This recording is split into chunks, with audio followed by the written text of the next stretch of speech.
ශ්‍රී ලාංකික අභිමානය පෙරටු කරගනිමින් ජාතික ධජය එසවීම සඳහා මාගේ මේ ගෞරවනීය ආරාධනය සබරගහපුව පළාත් ධජය එසවීම සඳහා මාගේ මේ ගෞරවනීය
පුරුළු නාදය කියයි හිමිදිරියේ හැඩ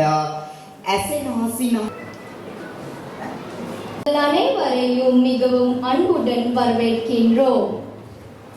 සබරගමුව පළා ගරු ආණ්ඩුකාර දුරන්දර අගංගානී අතහුද මැතිතුමියනි ඔබතුමියට ගෑගල්ල කලාප ගරු අධ්‍යාපන අධ්‍යක්ෂ PGS අංකුට හෝ සහෝදරියකට ආදරණීය මවකට හෝ පියෙකුට අප පාසලේ වත්මන් ගරු විදුහල්පති WDS විජේසිංහ මැතිතුමාට ගෞරවයෙන් ආරාධනා කර සිටිනවා පොල්තෙල් පහන් සුළු දැල්වීමට ගෞරවනීය ආරාධිත පිරිස කැටු වෙන ලෙසට. Governor